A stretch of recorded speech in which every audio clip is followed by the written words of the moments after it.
Is Main Street Media Utah. We are live. This is Talk with John. I am your host, John. Here, our standard time frame is roughly 4 to 6 o'clock. Last week we started a little late, went a little long, and today we're going to start right around 4 o'clock, and we're going to be done just a little bit earlier than normal. But this is Talk with John on Main Street Media, Utah. I'm your host, John. Kind of funny how that works. Look forward to being with you for the remainder of this afternoon. Also, you can call in on 385 899 2134. We'll be taking some calls probably after about the first half hour. I'll be giving that out again. You can also reach us. Um, you can also reach us on our Rumble channel, so Main Street Media Utah on our Rumble channel on our Twitter channel, which is the same, and you can see us there. So right now we're doing this live. It is roughly 4:06 p.m. Utah time, and I'll be introducing Chris Herod, who is running for United States Representative House District 3 here in just a moment, but let me get this show off to a proper start by giving out my show prayer. It's just the prayer of my heart. No need to bow your head, close your eyes, just the prayer of my heart. I hope my show is a gift back to my forefathers, the founding fathers, and may it be an acceptable token to our Father above. Then the show mantra. Where there is liberty, there is the Spirit of Christ. Where the Spirit of Christ is, there will be liberty. And the greater the Spirit of Christ, the greater liberty will be. All right, folks, thank you for being here and allowing me to put that up. I feel like I've gotten the show off to a proper start. Now I'm going to bring on Chris Herod. Chris Herod is looking rather dapper in his suit, and we appreciate him joining us. Looks like a congressman to me. So, Chris, I want to say thank you for joining us today. We have a number of questions. You've been on my K-Talk radio show several times. And I want to say thank you for joining us today on the Talk with John, Main Street Media Utah Talk with John platform. So thank you so much for being here today. Well, it's an honor for me. I appreciate it. And I look forward to the tough questions. So, well, let's get into it. I've got a list of over 20 questions. Let's see if we can get through all of them. But I think I've asked you a number of these before. My guess is the answers are going to be very similar, but let's get into it. So let me phrase that. What qualifies you for this office running? And you are running once again for which office? For the Utah or for the U.S. House for District 3. Okay. What qualifies you to run for the House of Representatives? Well, according to the Constitution, all somebody has to do is be 25 and live in the state. So I do, I've lived in Utah since 1972. So I would think that part, I meet the technical definition. I think you're asking more about what are some of my strengths and things like that. But for me, one of the things that got me into this race again is I knew about 6 months ago that I knew what the push polls or the polling had said is that the border and illegal immigration was the number one topic this time around. And I looked at it and I saw everybody that had filed, but for the last 17 years, I've worked on this issue in the state of Utah on stopping illegal immigration, warning what would happen if we didn't take our borders back. And so I felt like it was my time to run just because I'm the only one in this race that actually has a credible record on illegal immigration. I served 6 years in the Utah House from 2007 to 2012. I was a little naive when I entered the Utah legislature. I thought because I was the only one in the House at that time that had experienced the immigration process from start to finish, that I would be spared the name calling of the woke media. But you know how that goes. They don't spare any conservative. I've been called racist, unchristian, uncompassionate, foaming at the mouth, but I have stood my position because I know what's right. And I believe in the rule of law, and that the way that people need to come to this country is through the front door, not through the back door. And, one of the big things that I have tried to do is to push back against the compassion argument that you always hear. What most people don't realize is that most legal immigrants have very strong feelings against illegal immigration. I have a half a dozen neighbors that are all immigrants, and they all have strong feelings against illegal immigration. My Filipino neighbors have to wait 20 years to bring somebody, and it is simply not right for somebody to come here. But you look at the degree of it right now, and in the past, I've never said that it's an invasion or things like that, but it is destabilizing to the point when you have 10 million people or upwards of 10 million people in 3 years. That is just not sustainable for a nation. You look at what happened on 9/11. 19 legal immigrant visa holders wreaked havoc on 9/11. Just imagine, we've got 10 million people that have not been vetted. And that is a problem. You look at the hundreds that have been gone through on the terror watch list. You look at 50,000 young men from China. I believe that most people want a better life, but so do millions of people around the world that are trying to come here illegally. And so we cannot be disrespectful for those that are following our law. But it is what I would call an existential crisis right now. You look what's happening. I assume you've got kids that are trying to find homes. Home prices in the state of Utah for most of us have doubled in the last 4 or 5 years, and that for many of us that means that our standard of living have almost been cut in half, at least when it comes to the standard of living or where somebody can live. And I believe that's intentional. We should have seen it coming. We bring into the state 70,000 refugees, which was a noble cause, but nobody did the heavy lifting to provide the 30,000 units needed for those 70,000 refugees. And so where does that get pushed? It gets pushed to, the people that live in Rose Park or that are in some of the different places throughout the state that have seen their rents go from $600 for their 2-bedroom apartment 10 years ago to $1,800 now. It is just simply crushing. And I've talked to quite a few youth and young people, and it is disheartening for them that many no longer think that the American dream of owning a single family home is within the reach. But it was done, I believe, on purpose because we didn't follow the law. But you'll hear everybody talk about it now that they want to close the border.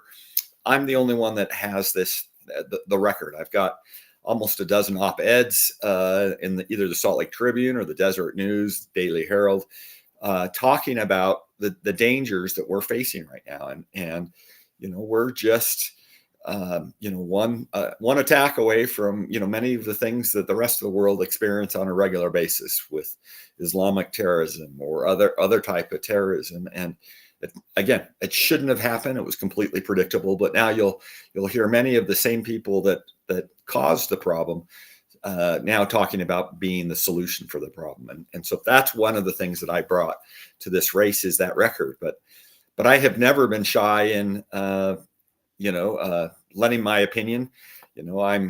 I helped plan the first Tea Party in the state of Utah. David Kirkham and I were at a scout camp out, and he asked me, he'd just seen Rick Sanatelli's rant, and I was in the legislature at the time. This was in 2009, and I got the Capitol building, and then David Kirkham, the Tea Party, was off. But I have been talking about these issues, so I'm not a newcomer to these issues, whether it be the fiscal irresponsibility it's just nuts now. In 2009, we were protesting $9 trillion in debt. Now we're at $34.5 trillion, just 15 years later. That will bury us. And I've lived through hyperinflation. It is not pleasant. It punishes everybody that does everything right. Those that saved and were frugal, they see their life savings evaporate overnight, and it is simply not fair. The other thing, I have been speaking out against wokeness before it was cool to speak out against wokeness. I have been fighting global warming, the hysteria around catastrophic climate change.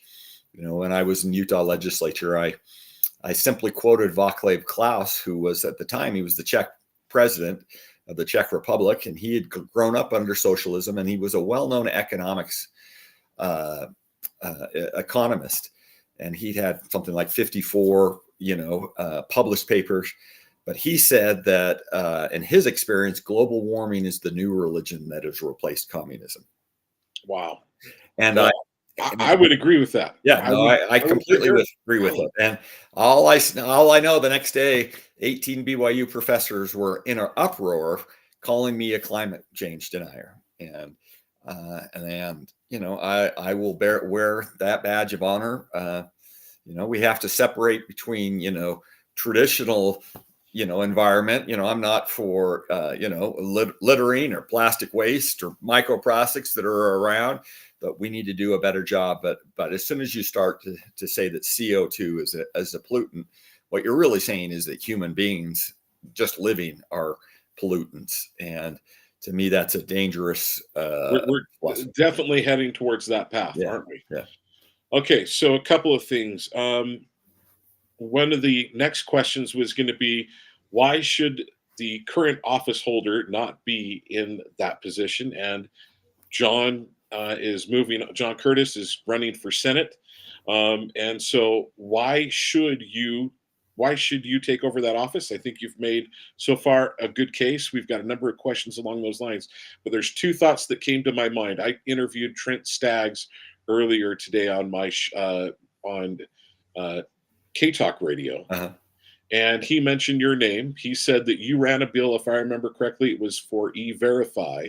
Yep. That was defanged back in 2022. Yep, that's exactly right. He also mentioned a statistic that ICE has somewhere in the neighborhood of 100, I believe it's ICE, has somewhere in the neighborhood of 100 to 150,000 active cases in the state of Utah. Mm-hmm.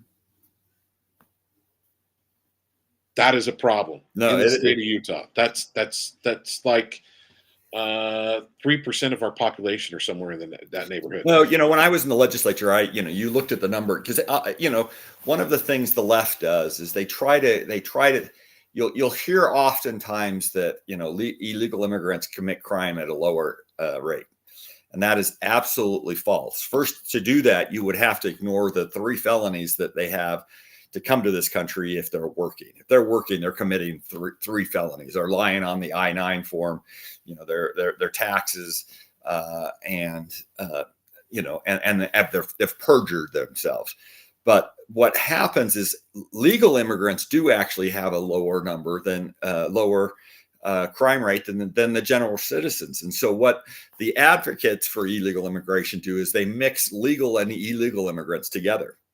And that's how they get around saying that immigrants have a lower crime rate. Well, again, legal immigrants have a much lower crime rate, but illegal immigrants have a higher crime rate. And these are serious crimes that many of these, and our media has been complicit in covering up those crimes. Most people don't realize this.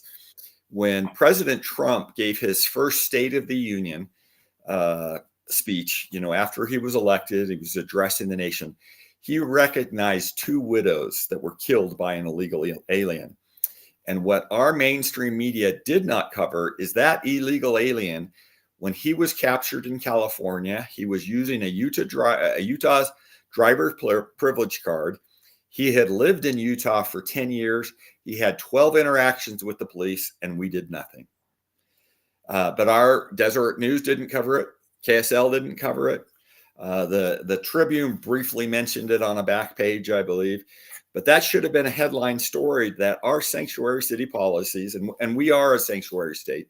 We're the only Republican state in the nation that gives driver's licenses to illegal aliens. We're the only Republican state that gives in-state tuition to illegal aliens, and we turn a blind eye. And it has come back to, haunt us. And, we have 200,000 illegal aliens in the state of Utah right now. And that's one of the things that is pushing up our housing, making it unaffordable for our kids to live. Is if you why do you think we have why are we paying that tuition? Why are we giving them the local tuition rates as opposed to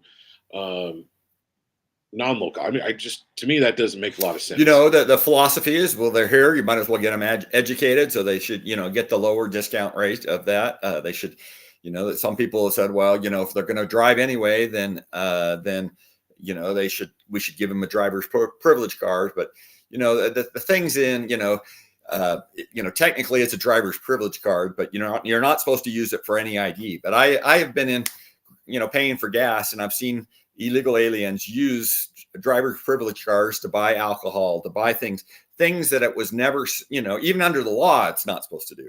But just to do it is, when we were fighting it back in, the early, in 2010, 2011, 2012, it was a big issue nationwide, but we became known as a sanctuary state. We passed a bill in 2011. It was HB 116.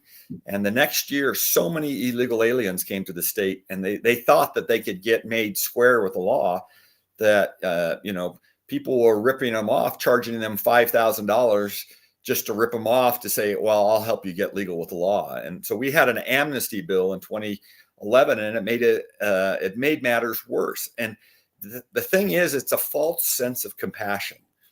I think is that, the predominant faith here, I think that you and I share, has seen it as it's a way to be nice to our neighbor. And what they don't realize is, I also passed the first human trafficking bill in the state of Utah.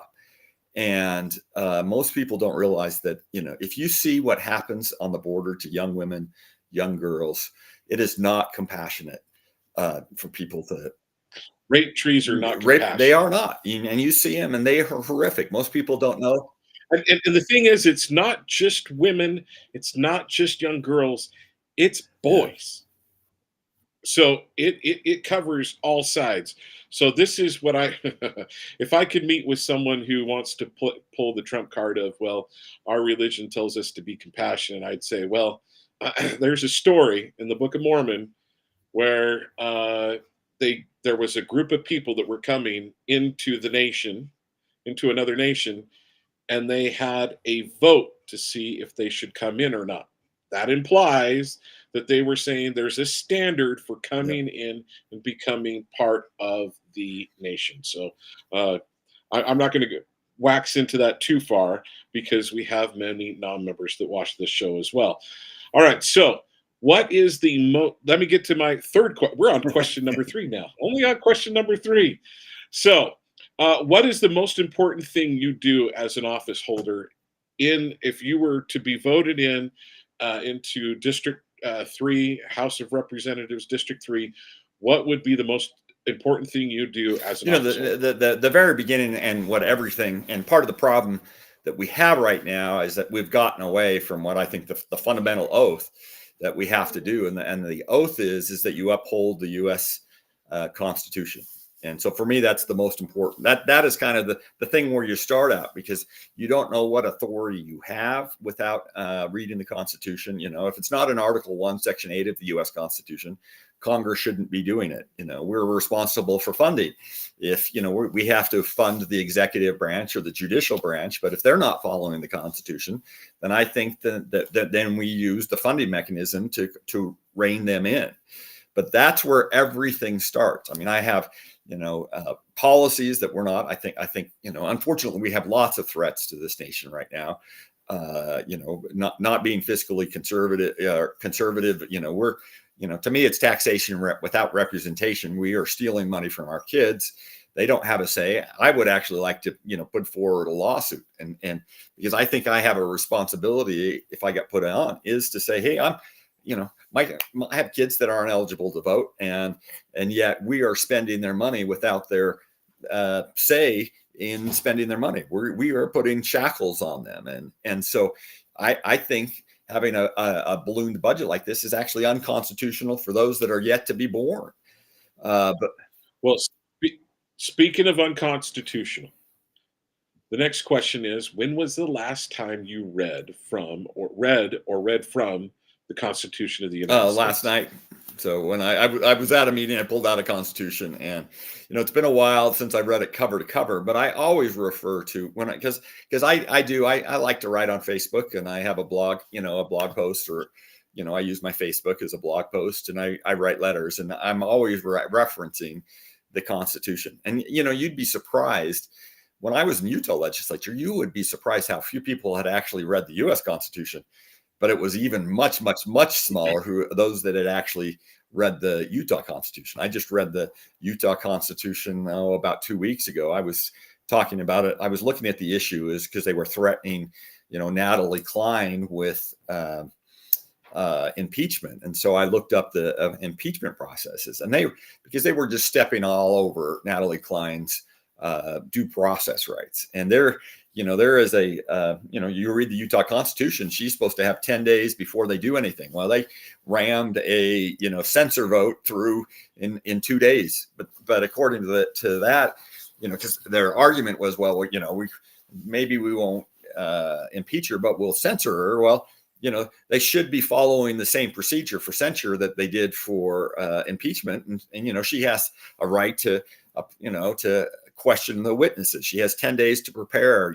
all these things. And it's important, and actually one of my favorite phrases of all is actually in the Utah Constitution. It's Article 1, Section 27. And it says, frequent recurrence to fundamental principles is necessary for a free government, or something like that. I didn't quote it verbatim, but we have to review those basic documents, the Declaration of Independence, the other writings of the founding fathers. We need to have conversations about those issues. And for me, that was I enjoyed my 6 years that I was in the Utah House, but I was a little disappointed because I thought we would kind of have more Lincoln Douglas debates, these grand debates, but they were always, we never spent on any time really on fundamental principles. Is this really what government's supposed to do? What are the consequences of this? There was none of that. I had a child in elementary school, junior high, high school, freshman at BYU and one at UVU during the COVID stuff. And, they never talked about, do we have the right to shut these things down? Each of my kids were hurt by COVID policies, but there was never a real question of kind of what I think a constitutional question is not only is it good, but is it right? What are the underlying consequences? And I'm a big believer in natural law that there's a cost and a benefit to everything, but all Angela Dunn cared about was stopping what she thought stopping COVID was. But there was no recognition that that this might hurt kids' long-term anxiety levels. We know it's 4 times as high now as it was before. We didn't have conversation, is this going to hurt kids? We didn't have conversations, how harmful really is it for a person to miss a school dance, or to miss their senior year, or to work 11 years to be on the high school baseball team and have it canceled.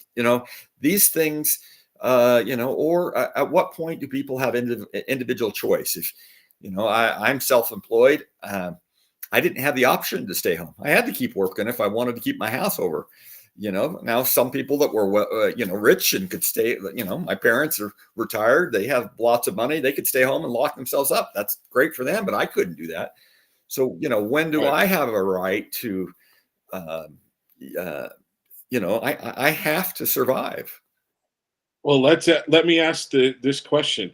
Is it the place for government to have American citizens or Utah citizens close down if there's a high death rate? Is it proper for them to mandate everybody stays home? Not the sick, but the well. Yeah, no, I do not believe, because in natural law, if you do not work, you do not live.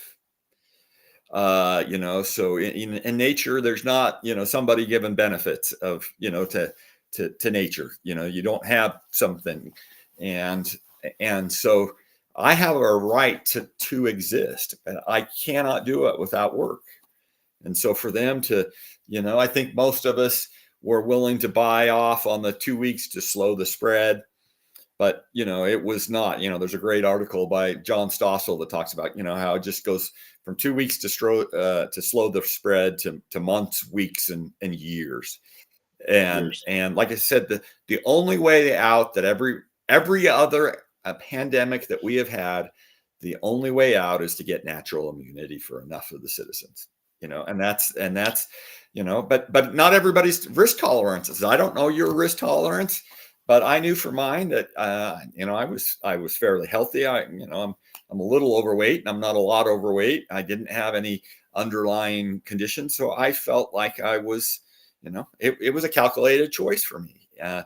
But all those options were taken away.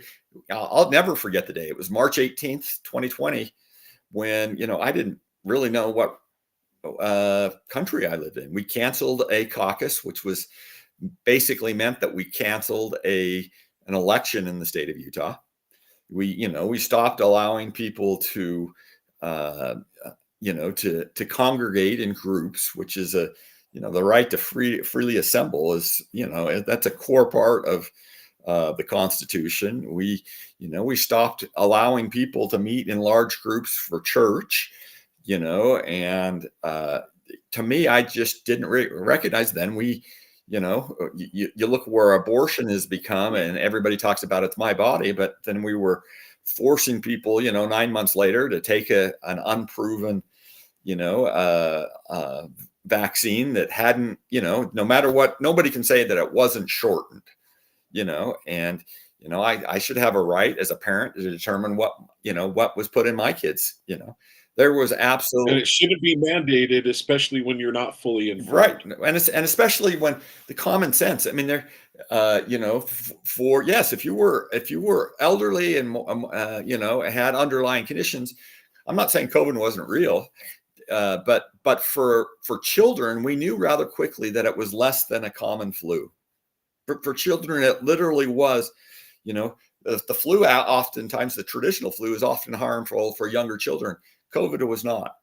And yet we Right. shut that down. We went to mask mandates. Here I am. And I grew up in Provo, Utah, home of the Freedom Festival. And Provo, Utah was the fourth government in the state of Utah to do a mask mandate. I mean, I just couldn't believe it that so many things, when, if you buy a mask, a surgical mask, it says right on the box that this does not stop viruses, and what's worse is even cloth masks are, much more, people don't understand that, once we knew that coronavirus was an airborne virus, all masks do is stop spit. Once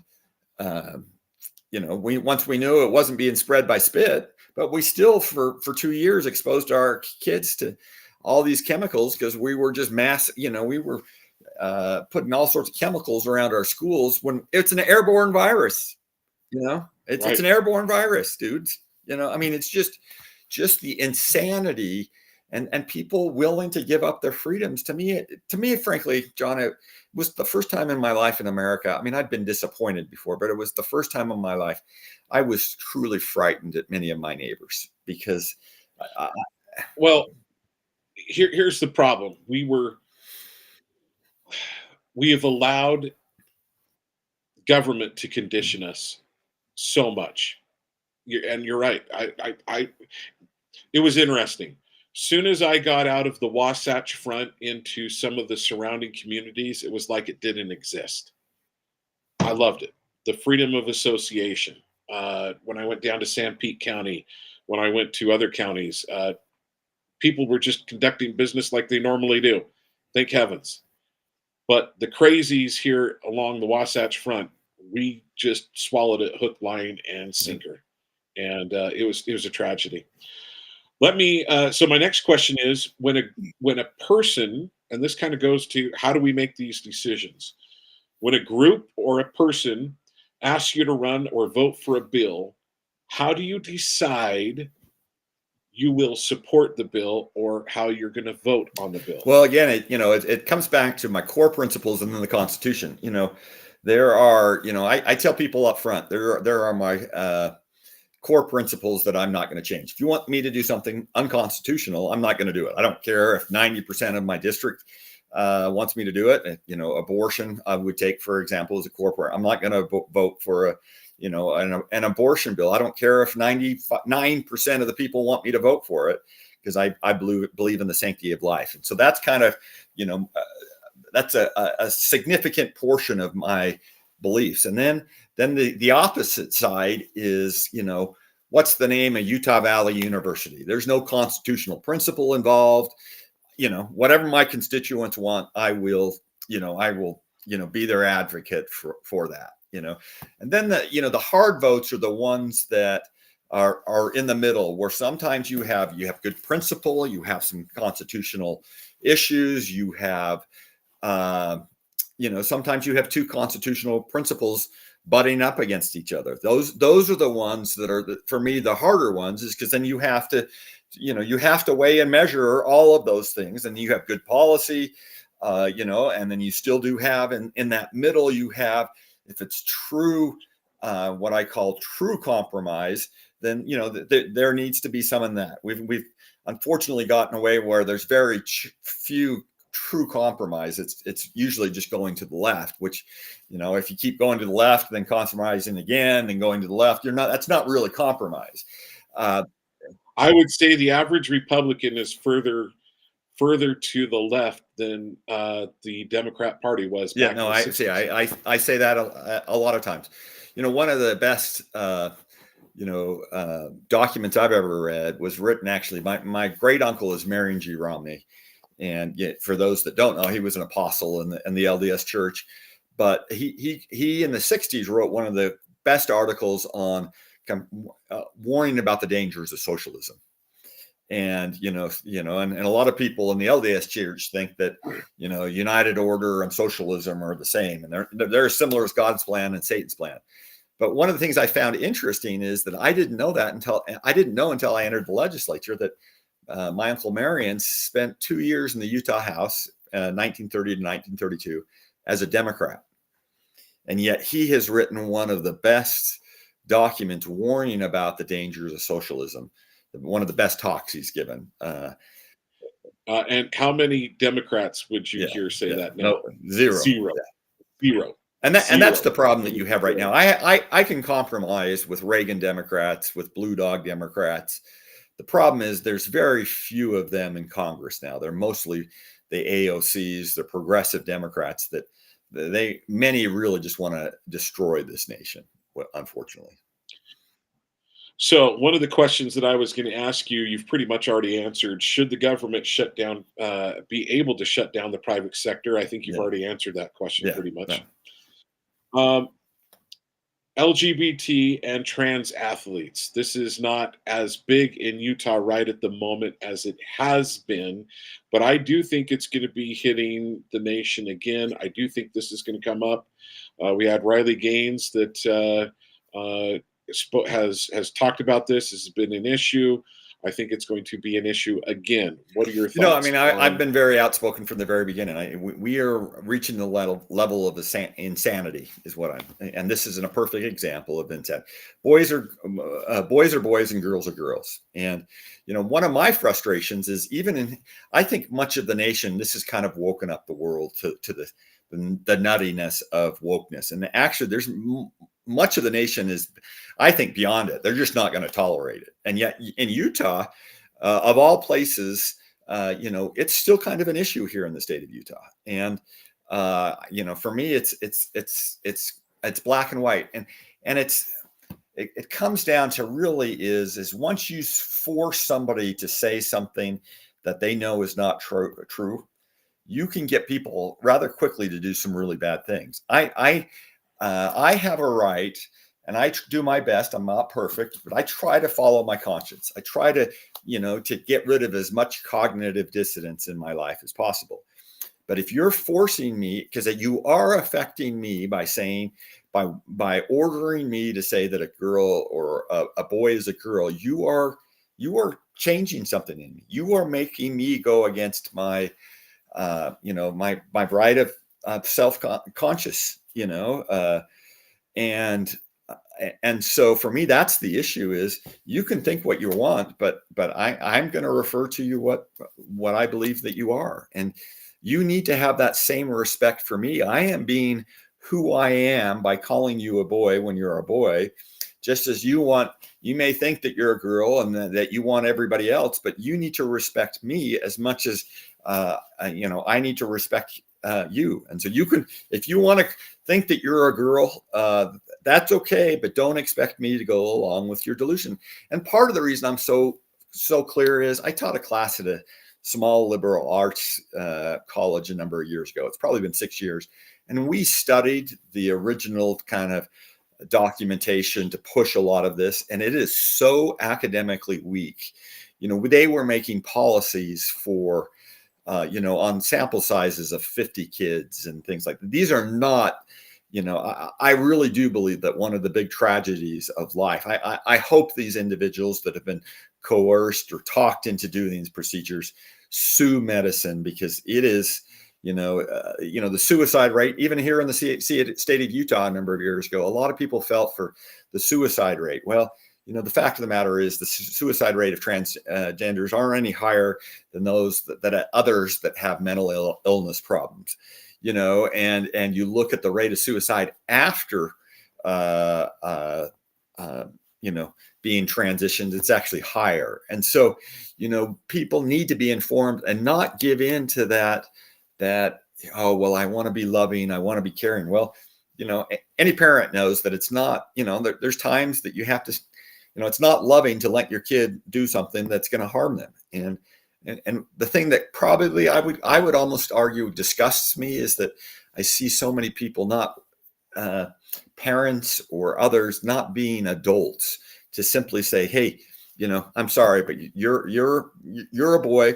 Hey, I love you. Let's figure out why you have this gender dysphoria, but I'm not going to play along with your delusion. It's simply wrong. It is a mental.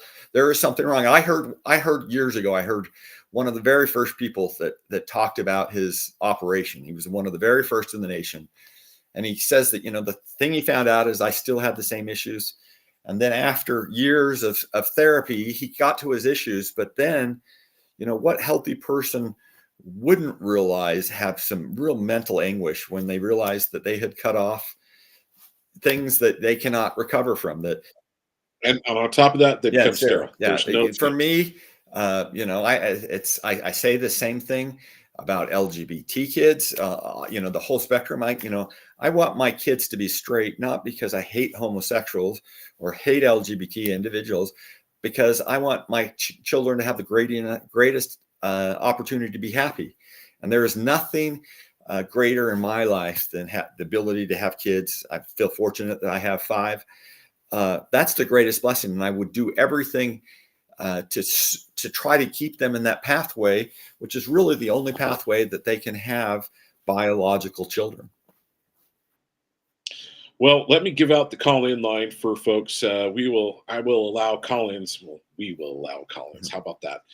We may not be getting call-ins, not sure, but the call-in line is 385-899-2134. That's 385-899-2134.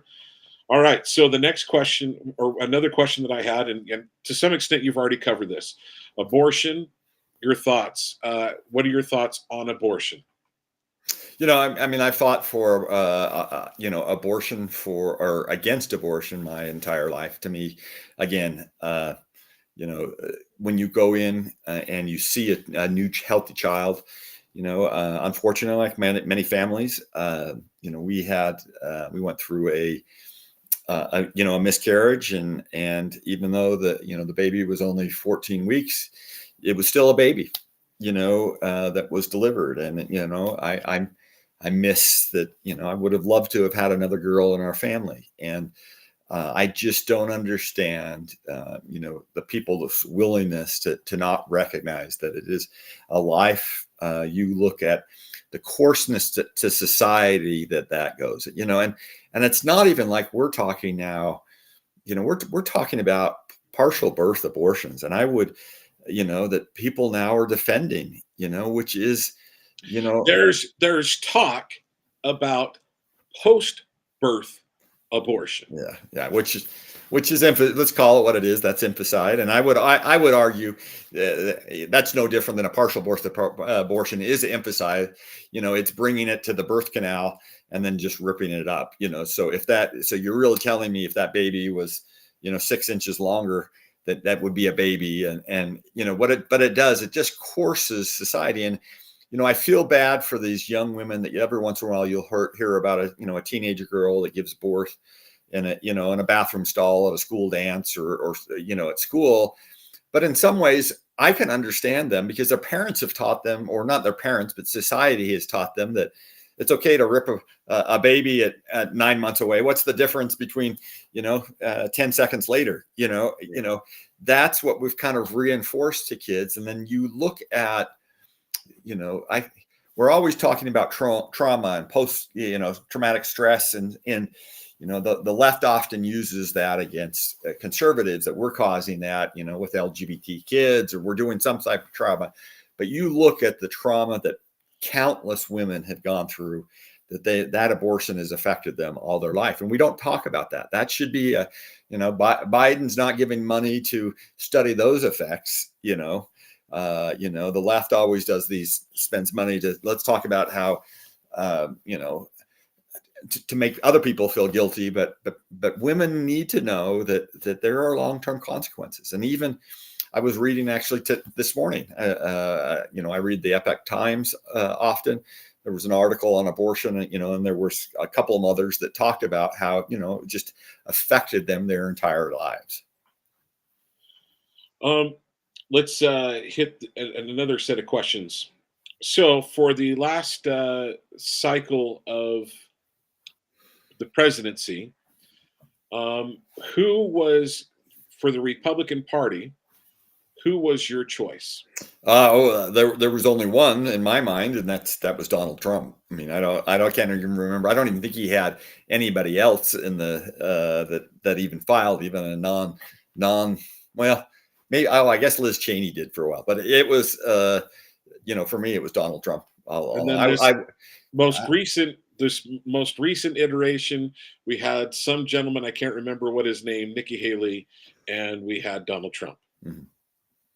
Yeah, and for me, I mean, in 2016, I ran the Ted Cruz campaign for the state of Utah.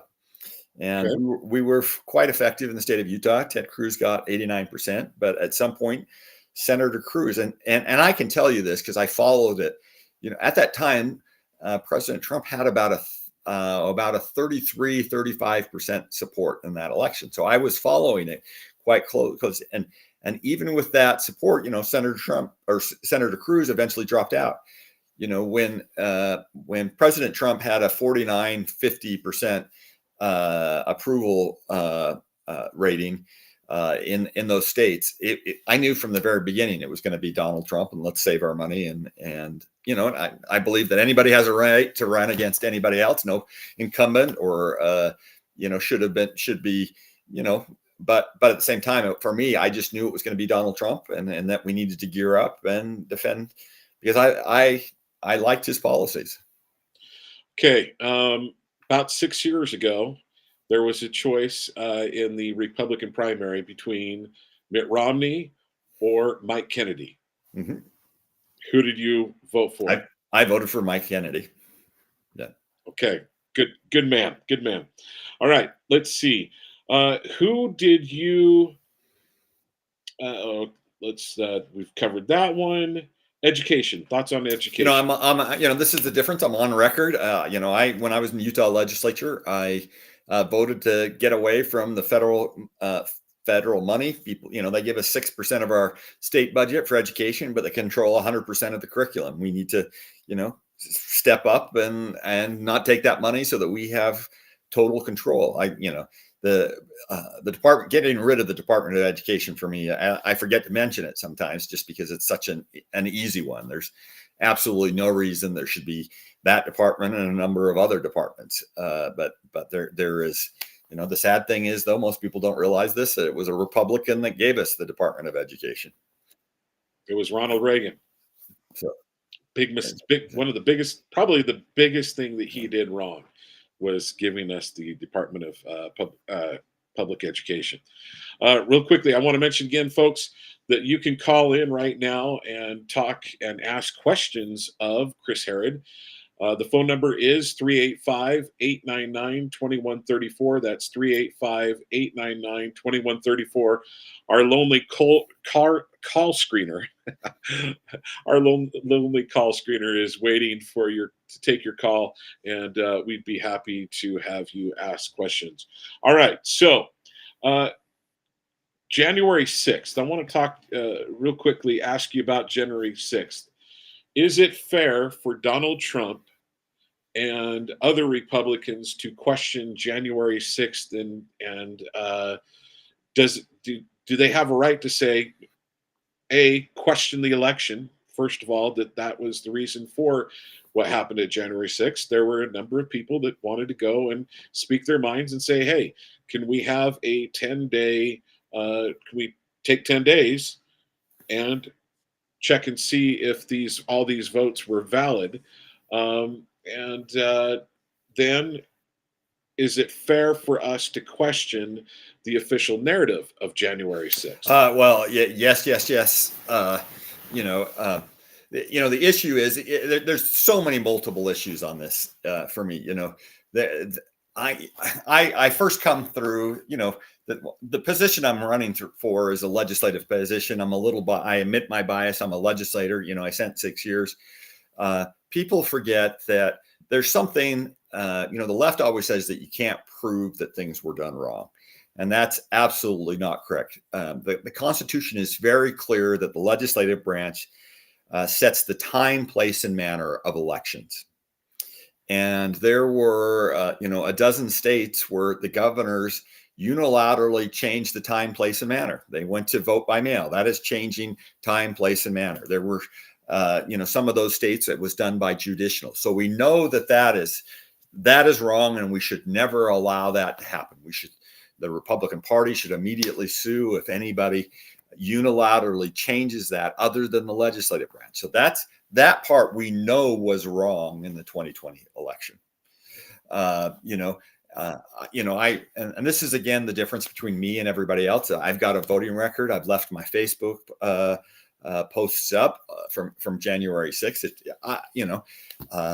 It was not an insurrection. It was a riot that got out of hand. And, I remind people that, we shouldn't give the opposite side fodder, because it was, when you looked at the damage done, there was nothing compared to the Black Lives Matter riots. But the Democrats are never going to give us a fair shake. But, it shouldn't have happened. But what also shouldn't happen is people shouldn't be accused of something that they didn't do. They were supposedly all this violence that, people were walking within the aisles. People were taking pictures within the velvet ropes. They were taking, those velvet ropes in the floor. They were picking up trash. People forget that, in the 1970s, the Weather Underground blew up part of the Capitol. It took a year to restore it. Nobody talks about the Democratic Party, and that's some of the leanings where Barack Obama came from. Despite this riotous affair, they were still able to meet that same evening. Like I said, it shouldn't have happened. We have to be better than that, but we also have to stand up for those that have been in solitary confinement. The Vice President of the United States was setting up funds to bail people out of Black Lives Matter riots, violent acts, fire, destruction, and yet we've had people that have been in solitary confinement for going on 3.5 years now. We have to stand up to for those individuals, because for the crimes that were committed. But we forget that the very essence of law is, if it's not applied equally, then it is unjust. And that's what we see with the president right now. All these laws that are being used that have never been used in these particular ways again. I'm disappointed with some of my neighbors who, I can frankly, between you and me, I can understand some of my friends or some of my neighbors that they don't like President Trump's tone or things like that. I'm a I'm a I have my master's in organizational behavior. I believe, that there's I believe in, good discourse and conflict and things like that. I'm a little bit more comfortable than some of the others. But what I'm disappointed with is that you think that these people would have the foresight to realize that, hey, if they can do it to a billionaire, they can do it to me. Because all I would argue 99% of us would be bankrupt with a single investigation. And yet President Trump has multiple ones now, I mean, all over the nation. I can't come up with a $500,000 retainer for a DC firm to protect me from this, weaponization of the Department of Justice. So everybody should be worried that just because you don't like him, even if you don't like his policies, people should be standing up and saying, this is not justice. When you apply laws that have never been applied before, when you assign a $450 million fine for something that's not a crime, where no money was lost, we're probably in this situation, even if it was a crime, even if they did what they said he did, probably the biggest fine would be $100,000, maybe $10,000, maybe $1 million, but they're Maybe a couple. I could, if he truly did what they claimed he did, maybe a $1 million. couple Yeah. $1 million. But it's like New York City's trying to fund itself based, trying to get funding off of fining Yeah. Donald Trump for some frivolous issue. Okay, so I want to get back to Yeah. January 6th. Here's a couple of the issues that I have. First of all, we've not released all the video for January 6th. I'm a little frustrated with the House of Representatives and the Speaker of the House. He said he was going to do it. Still yet has I mean, yet to and to release me, all I'm the a video. transparency guy all the way around. That should have been released immediately, and that there looks like there has been fraud or perjury by those that have been already affected. Those cases should be immediately put on the back burner, while they look at to see who, that there was evidence, sculpatory evidence that was withheld. That is judicial misconduct, and that needs to be looked into. So a couple other issues that I have is there are national radio show hosts that were back in DC on January 6th that they had private security and former special forces, and they are on record saying that their security team said to people they came across, what are you doing here? You're active duty in special forces. What are you doing here right now on January 6th? We do not have full we don't have any transparency. Mike Lee has questioned the FBI. That 3.5 years later, we still don't know how many FBI officers were in that crowd. I don't know how you could have a single trial. We don't know from other branches. We don't know other branches how many of them were undercover.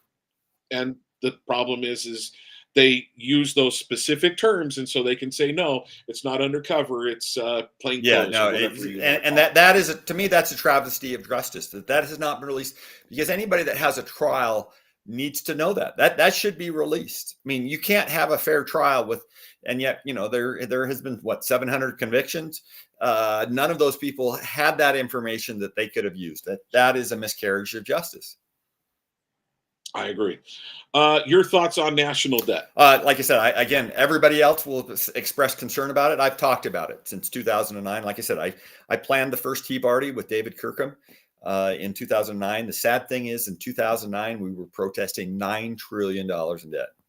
Here we are 15 years later, and it's $34.5 trillion. I've lived through hyperinflation, and it is not a pleasant experience for anybody.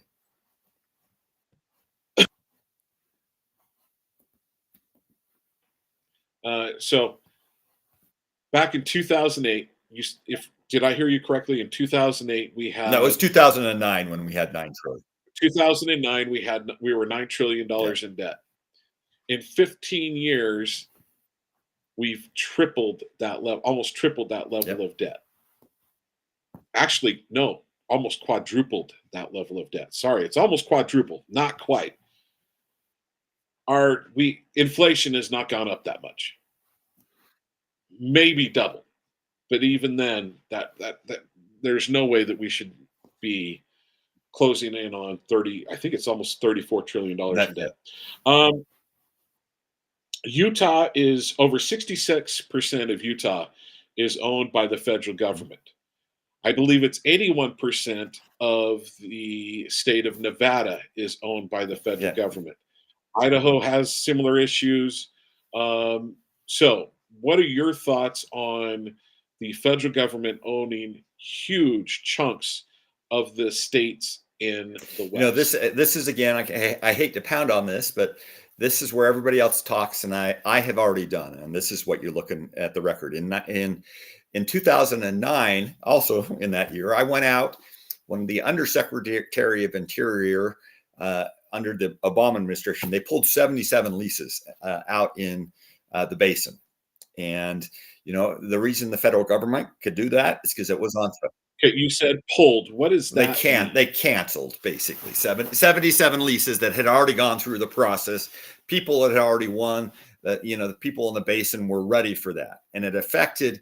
It took over $1 billion of economic development from the state of Utah.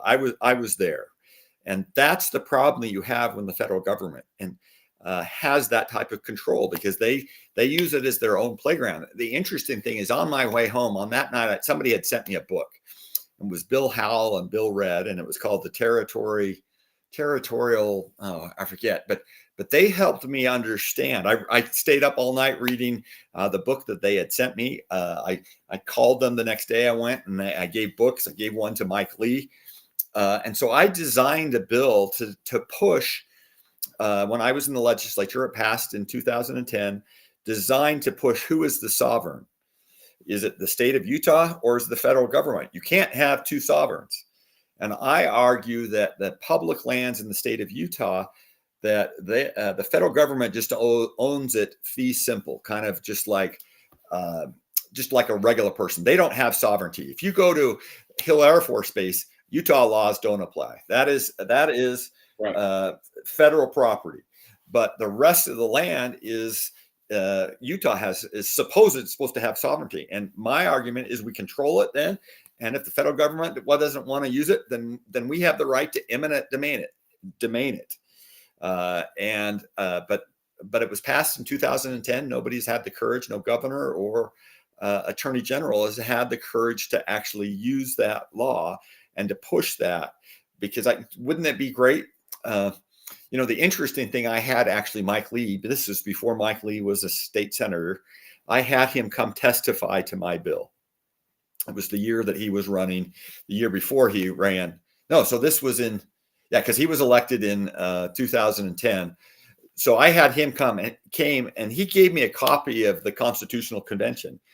And in the Constitution, it talks about that the federal government should not own more than 10 miles square within any state. And Mike brought me a copy of the convention. And the reason that was put in is because the founders believed that if the federal government owned more than 10 miles square, that they would have undue influence on that state. Now, if there was ever a state that had undue influence, it's the state of Utah, because Utah is a red state, and the Obama administration, the Clinton administration, they use this as a flyover state, and they give away, whenever they get in, they give away a lot of our state to their environmental wacky, fringe groups, and we are have undue. The Bear Ears Monument. The Bear Ears Monument. Clinton goes to Arizona, declares the Bear Ears Monument, and shuts down Utah, the best, cleanest coal, basically in the entire world. Bears Ears has some oil and natural gas. It's Grand Staircase that has the cleanest Sorry. the cleanest, Thank you. and they estimate there's $2 trillion of the cleanest coal in the world, in that grand staircase. And for me, I tie it to the debt. Is the only way that we're going to realistically have a chance to get out of the debt is for us to become the Saudi Arabia of the world, is to become an net energy exporter. And the rest of the world understands that. That's why they push the green agenda. They know they don't want us to have access to our natural resources. There are many people that just want to break the United States. They don't have the courage to say so, but that's what they want to hamper us. They know that they can bankrupt us. What are your thoughts on the second? I have an A rating from again, everybody else can talk what they're going to do, but I have an A rating from the NRA. Okay, so is the Second Amendment, is it for the citizen? Is it for the state? Or is it for Well, I have always believed, and I will always believe, regardless of what the courts say, that it is an individual right. It's not for the state's militia. The frightening thing about this is during the Heller decision, it was a 5-4 decision that said that it was an individual right about 20 years ago. And to me, that's frightening that we came so close. Most people don't realize this. We came so close to having the Supreme Court rule that it was not an individual right, that it resisted with state militias and stuff like that. And that totally undermines the purpose, because if you can't rebel against the federal government, if it ever gets to that, then you're not going to be able to rebel against, you're going to have the same oppression from the state, because there's only a few states left in the United States right now that are smaller than what the United States was when the U.S. Constitution was passed. There was I think roughly 4 million people in America when the Constitution was passed. But it is to protect against a state that becomes oppressive. And again, I'm a rule of law guy, except for, for me, that's my line in the sand.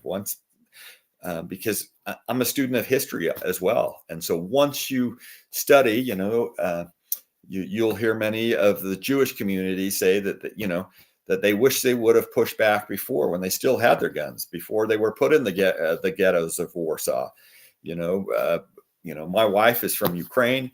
Most people don't realize that Stalin starved to death 7 to 11 million Ukrainians over the winter of 1932 to 1933. Came right after the harvest, gathered all this food up. But 2 years before, what had he done before he gathered up all the grain so the people starved? He gathered up all the guns. And so nations that gather guns will eventually, those people have no control. You can't rely on the goodness of, humans will always let us down. I mean, that's the lesson of the world, is that you need that protection. You need to have that right. Like I said, I obey the rules, but once everybody else stops obeying the rules, for me, that is the Second Amendment is what protects all the other amendments. Without it, you really don't have rights.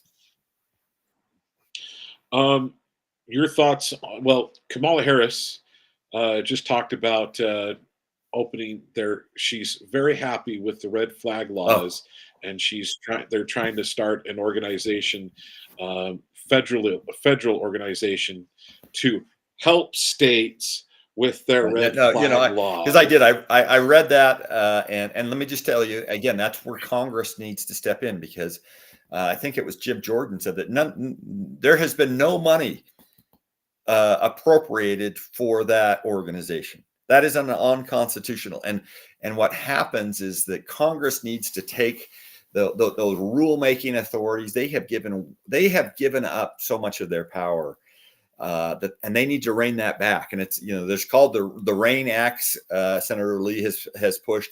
I've been for it. When for 12 years now, I've talked about reining that in, and we have given the legislative or the executive branch the ability to make law unconstitutionally, or the legislative branch has given the executive branch the ability to make law, and they've done that through rulemaking authority, because the legislative branch has been too lazy to do all the regulations and all the things like that. You got to take rule making authority back, because that gives, again, essentially giving the executive branch the ability to make law, and that needs to be clawed back to the legislative branch of the government. But red flag laws, again, that's, you got to be able to think long term, slippery slope. If you can't see that that's a slippery slope that will soon be used against, a conservative broadcaster on the internet, because they think that you must be wacky, or you're got an extremist view, you must be mentally ill. Those red flag laws will be used against people. I mean, just think what have happened with red flag laws during COVID. All of us that knew that these masks weren't working, we were the ones that were being showed that we were hyper partisan, or that we were delusional, when really they were delusional. And so you cannot go down that red flag law. Let's hit another topic. Is it fair for, and we've covered this a little bit, but is it fair for the Trump supporters and Trump to say, question the elections? And I know that we've covered this a little bit, but I think it's a really important issue. What are your thoughts? I think it's I am a verify guy, and so one of the things in the way that you prove an election is you verify. You should always be able to audit a law. Being able to audit an election is, they've made it sound like that's conspiratorial. That's how you ensure election integrity. And if you can't audit it, then you can't prove that it's true. I'm a paper ballot person. I am. Let's get back to the original intent of the Constitution. An election needs to be on the first Monday or first Tuesday after the first Monday in November. Vote by mail. That's not how we do it. We vote for, in the state of Utah, we do it 3 weeks. And that 3 weeks, sadly, is better than much of the nation, because sometimes it's 6 weeks. It's the election should be held on that Tuesday. France not long ago had an election with paper ballots. They had the election results that night, but it's audible. You can go and check it and double check it and triple check it. And so for me, that there was so many irregularities that for some on the other side, it's a litmus test that you can't even question it. Now, unfortunately, by January 6th, was it proved? No. Had Senator Cruz's recommendation to go 2 weeks later to do a further audit. Had that have been approved, but then maybe we could have said something, but we couldn't prove it. But to say that there was voter irregularities, and that somebody tries to make you sound like some conspiratist, we all need to stand up and say there were questions. We know what would have happened if. I mean, there were riots already planned by the left if Trump would have won that election. They make it sound like, and like I said, there's a big difference between a riot of Republicans and mixed in with some Antifa and some other people that did some violence, and Black Lives Matter, which is a purely Marxist organization that ruined, federal buildings and stuff like that. But to question that, and like I said, that's why I want paper ballots, follow the Constitution. I'll have it on the single day with a few exceptions for, our military people. And, I'm even okay with proving ahead of time that you can't make it, that you're going to be out of town or something like that. But to send out mass amounts of votes, I have signed my name with a different signature each time that I've given, over the last 7 years, and my signature has never been questioned. Right. Um, Economy. What are your thoughts on You the know, I'm economy? a free. I believe in the free market, which is just another way of saying freedom. But I do believe that the Republican Party has gone from a free market to big business. There's a much difference that I believe everybody should be treated equal. I don't believe in business subsidies. I don't believe in business programs. I don't believe in giving special people special things. And again, that's a difference for me that you look at, to last year, a lot of one of my opponents voted to start the give a new entitlement in the state of Utah for a first time home buyer program. That's, since when has government ever made things cheaper? Did the government getting involved in tuition make it cheaper? No. Did it make No, healthcare more cheaper? No. Why do people no. think that it's going to be, a government solution is going to make homes cheaper? So this time, it's kind of like saying socialism is really going to work next time. It's never worked. It's always failed, and we just need to stop that. But you get people back to the basics, and again, part of the problem. I had this question last night up in Wellsburg. Somebody asked me about it, and the danger is we have overstimulated the state of Utah in many ways by providing incentives for uh, businesses to come to the state of Utah. The little family shop that's been in Utah for the last 75 years, they didn't get an incentive to come. They didn't get a competitive advantage. And so we have brought all these businesses because the measurement that has traditionally been used is in the state is the state doing well is average salary. Average salary is irrelevant if you don't have the other factors. What good is average salary if it's 25% higher than it was, but housing's 3 times as expensive? You're doing worse, and that's the danger of Yeah. providing too much business incentive or any business incentive. The best business incentive is that we're going to have a low cost, low tax, regulation light environment that everybody can benefit from. Well, folks, I want to mention Main Street Media Utah. We're live on KMMU.org as well as Rumble, Twitter, and YouTube. You can search your favorite platform and go there. Also, any questions that we have for Chris Herod running for Congress, feel free to reach out and give us a call. We've got about 12 more minutes with Chris Herod. I need to let him go. Phone number is 385-899-2134. That's 385-899-2134. Apparently, we've got people that are just listening right at the moment. Feel free to call in if you'd like to ask Chris your question.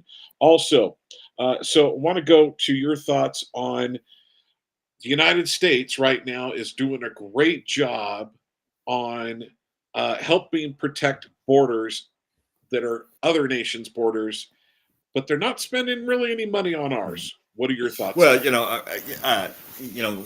protection of border is one of the core responsibilities of the federal government, and that's one of the few things that they're supposed to be doing, and they're not. And it is a major problem that we have right now in the United States. Is like I said, it is a ticking time bomb. We know again with 19 people what they did on 9/11, and for us to think that, like I said, I'm married to a legal immigrant.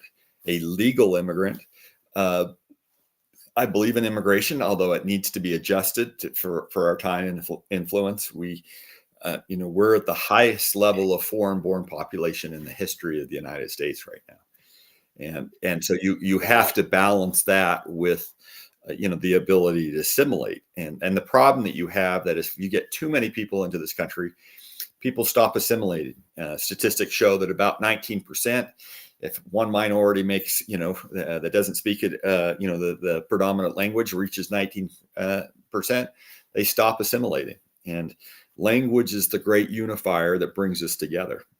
And so we are, what Then would you have English be the national language? yes, I mean for me, it is the de facto language. We should get people to know that they expect that, and this is one of the things that, when I have lived in Russia, I didn't expect them to speak English. I've lived in Ukraine. I didn't expect them to speak English. I've lived in Austria. I didn't expect them to speak English. I've lived in Sweden. I didn't expect them to speak English. I did when I was, it's one thing if you're visiting short term, but it's another if you're going to live there. And I've lived in each of those countries for extended periods. It was my responsibility. I never felt entitled to go to especially a government service and expect them to speak in my native language. To me, it's just common courtesy. And so for me, that's a no-brainer. Okay, so we've got the border situation in Texas. Finally, Governor Abbott has decided that he's going to stand up and start trying to reject some people from crossing in. We also have the situation that we do in Haiti, frankly, I think caused by the Clinton Foundation in a major, major way.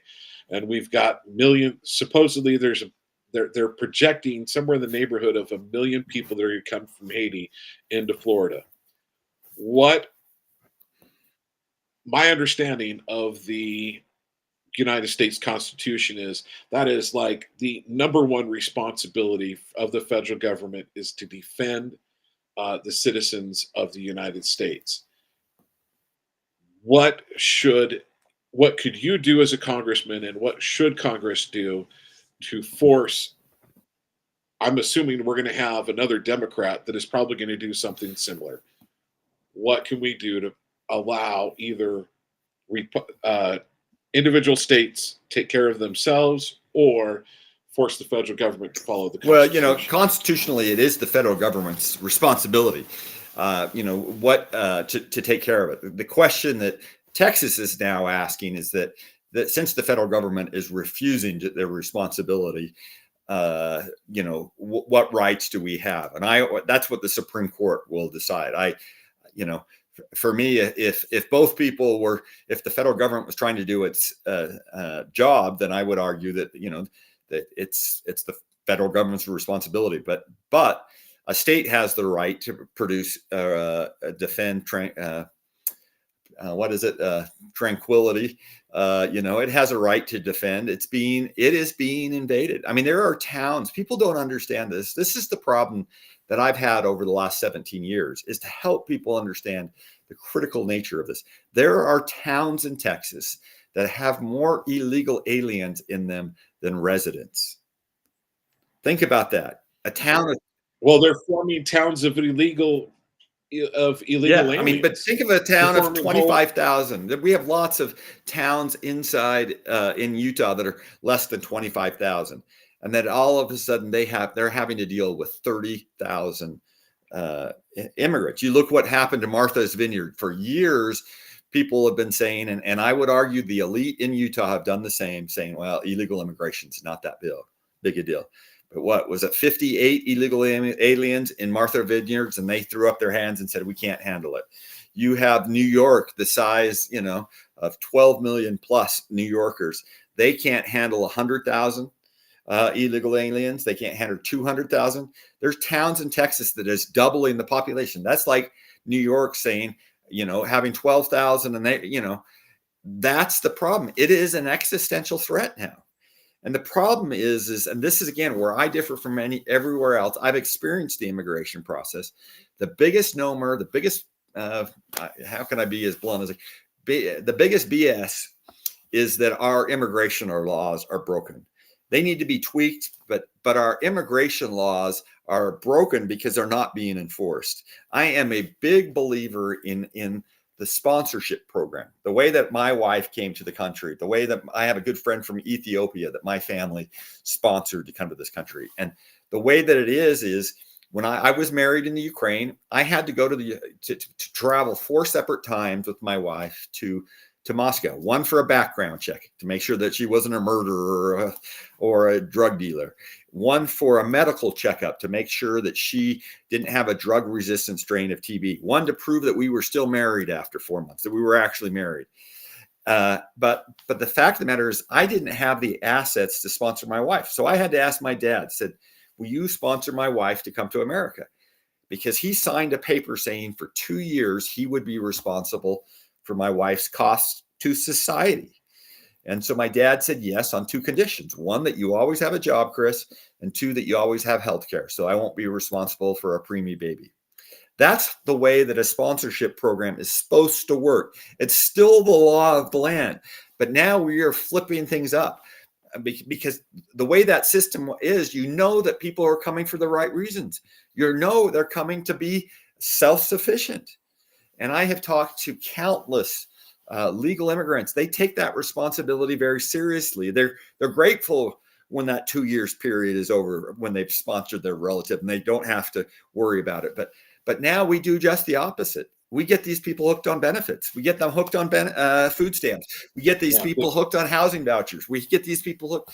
Those people are never going to be self-sufficient. Never. They're being taught from the very beginning by the Democratic Party to be slaves to the state for the rest of their lives. And it is not sustainable.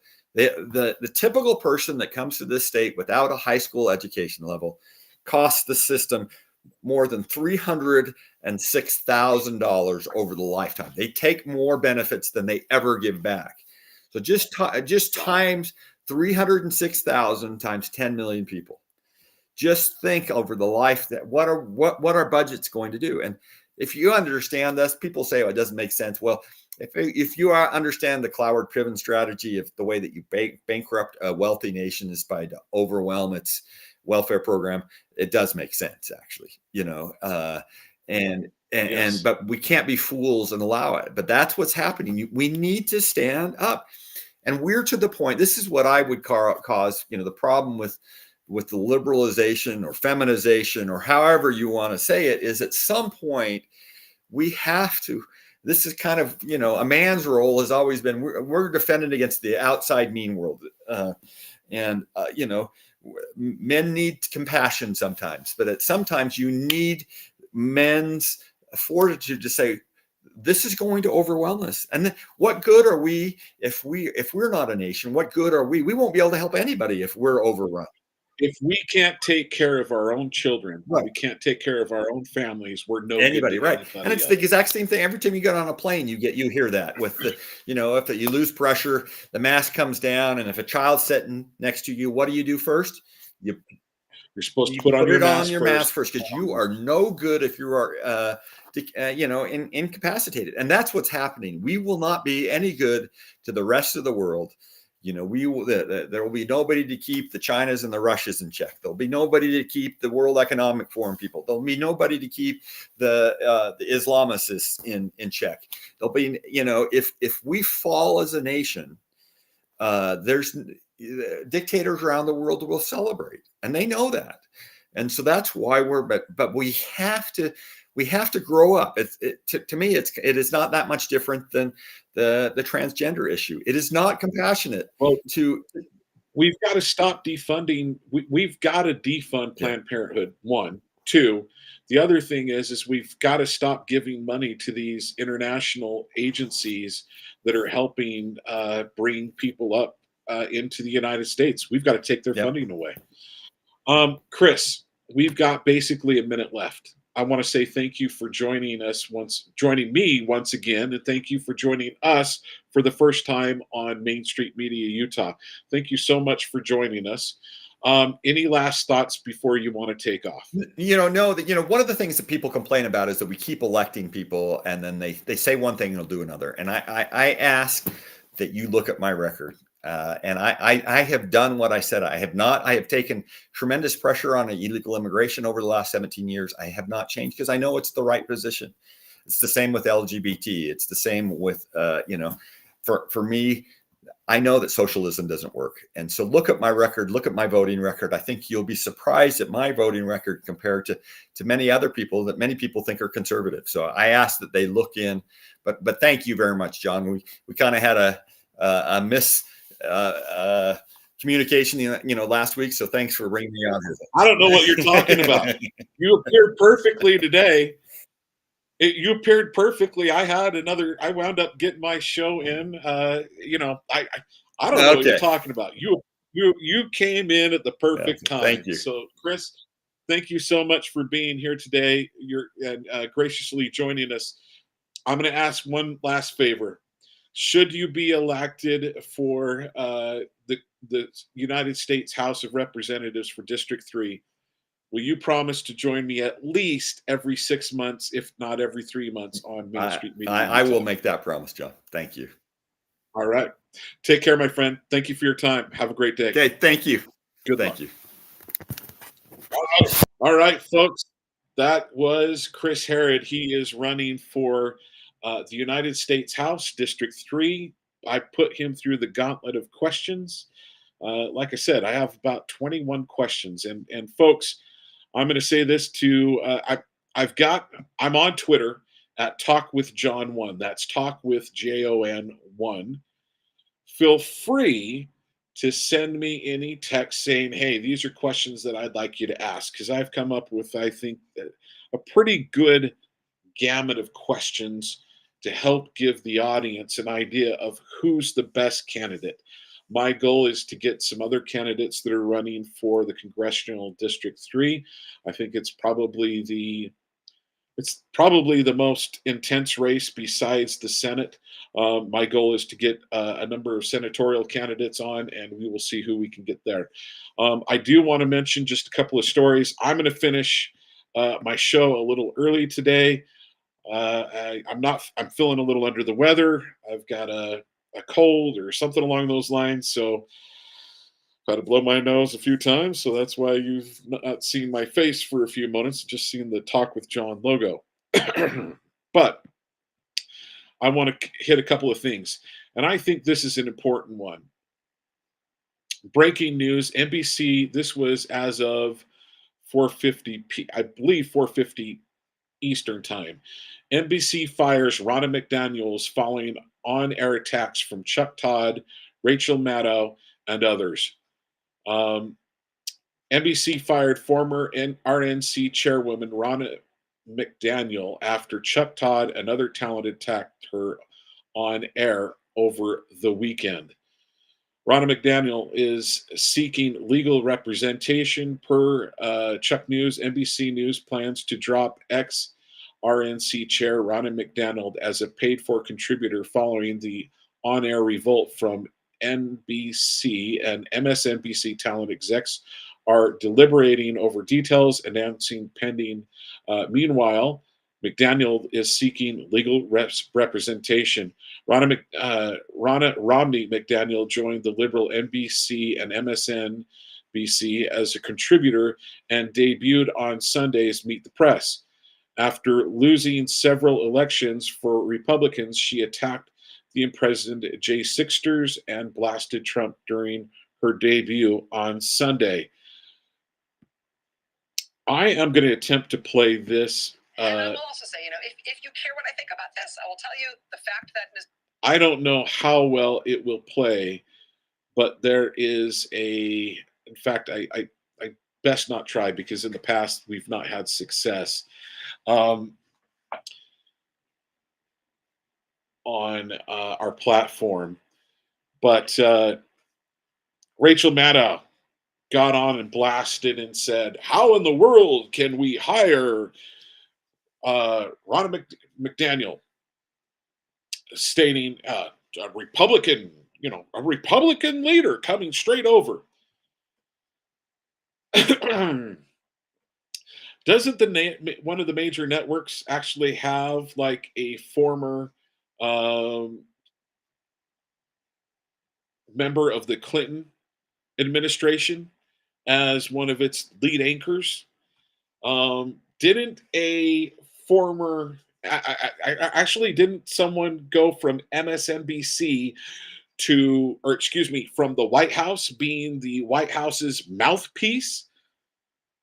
Didn't they go from the mouthpiece of Biden, over to MSNBC?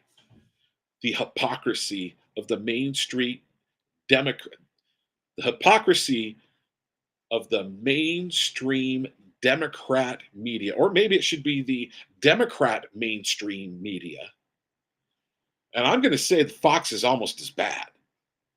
The bottom line is, how in the world can there should be a backlash like none other, saying, how dare you not allow a Republican to come on and give a contrary point of view? Why? Because they're going to give a different point of view?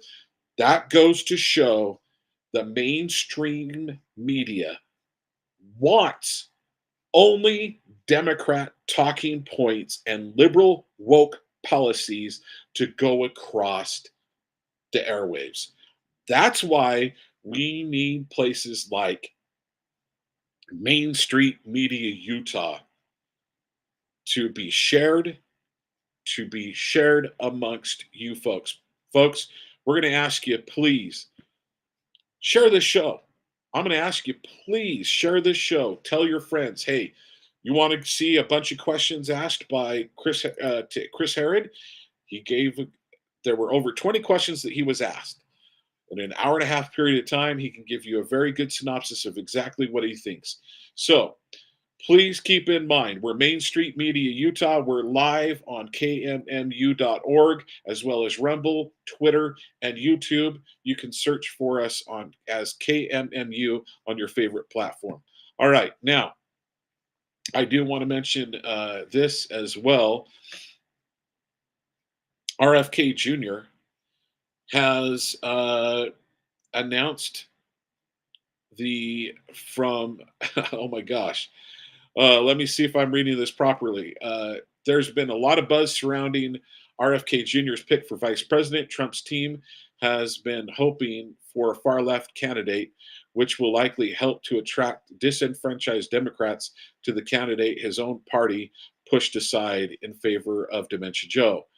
From the outspoken anti-vax New York Jets quarterback Aaron Rodgers to other interesting picks like former WWE wrestler Jesse Ventura, who served as Minnesota's governor in the 90s, former Democrat U.S. Representative Tulsi Gabbard and Nicole Shana, and California lawyer with deep pockets, who is also the ex-wife of Google CEO founder of Sergey Brin. RFK pick is said to be critical to his success and is an independent candidate. The RFK VP choice is Nikki Sahana and is a six-figure donor to George Soros-backed prosecutor who helped wreck San Francisco. So, thank you for picking her.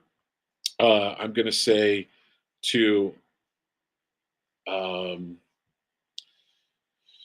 RFK Jr. On my show, I have a show on K Talk Radio. Today I had Michael Letts, who's been a guest on Main Street Media Utah. He will be again. We talked about the tragic accident that happened early this morning. The Baltimore Bridge was collapsed. He is of the opinion at this moment that it was a terrorist action. Now, here is from Gateway Pundit. Gateway Pundit's got this question being asked. It was posed at today at 2:40 p.m. Was it an accident? Laura Loga intel source claim Baltimore Bridge collapse on second busiest strategic roadway for hazardous materials was absolutely a brilliant strategic attack. Early this morning, excuse me, the Francis Scott Key Bridge in Baltimore, Maryland collapsed after a cargo ship collided with the support column, causing the bridge to collapse. You can see that. I'm trying to scroll this, and this came through basically as I was about to go on air. Are we to believe? So this is what harbor pilot and assistant on board on the cargo ship reported power issues, multiple alarms on the bridge, and loss of propulsion prior to the incident. According to a Coast Guard memo obtained by the ABC News, an unclassified cybersecurity and infrastructure security agent said that the container ship Dali, that's DALI, lost propulsion as it was leaving port and warned Maryland officials of a possible collision. Are we to believe the ship was Are we to believe the ship relied solely on lights to see where it was going? Did the ship not have a backup generator in case of a power outage? How did the ship run into a support column on one of the most critical bridges in America? Did the ship have not have GPS? And most importantly, was this really an accident? Watch the video shared by DC Drano on Instagram showing the crash. The video is sped up 8 times its normal speed. So, folks, you can go and see this. Here's what Laura Logan had to say about the cargo uh, ship's accident with the Francis Scott Key Bridge in Baltimore. Multiple intel sources: the Baltimore Bridge collapse was absolutely brilliant strategic attack on U.S. critical infrastructure. Most likely, cyber and/or intel agencies know it. In information warfare terms, they just divided the U.S. along the Mason-Dixon line, exactly like the Civil War. The second busiest strategic roadway in the nation for hazardous materials is now down for 4 to 5 years, which is how long they say it will take to recover. The bridge was built specifically to move hazardous materials, fuel, diesel, propane, gas, nitrogen, highly flammable materials, chemicals, and oversized cargo that could not fit in the tunnels that supply the chain, now crippled. Um, so, folks, I'm just going to put it at that. I'm going to put it out there. A guest that has been very right. Okay, so these are these are all reports from the media, not our opinion. Just that it is. That's what we deliver on the Main Street Media. Yes. Um, I gave my opinion on the Rama McDaniel thing.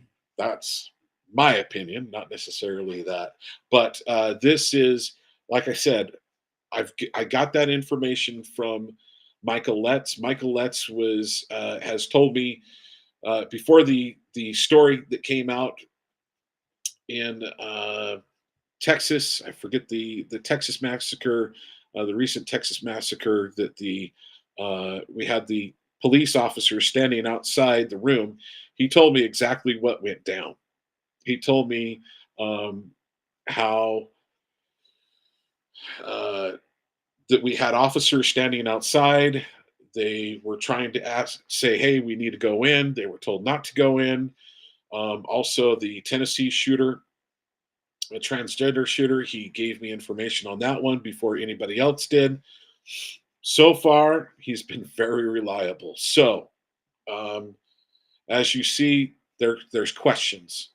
I'm going to tell you, folks, the bottom line is question just about everything that you hear in the news.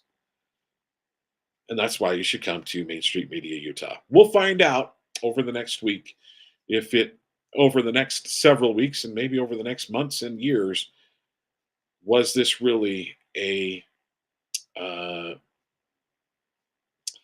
a terrorist attack, or did something along those lines happen? So, two sources. The Currently, the mainstream media is telling us it was an accident, that the boat was an accident. Very well could be. All right, folks, this has been Talk with John here on KMMU. I am your host, John of Talk with John. Look forward to being back with you next week on Talk with John. My Twitter handle is Talk with John 1. That's Talk with JON 1. Feel free to interact with me on Twitter, and look forward to chatting with you all soon. Have a great day. Catch you next week.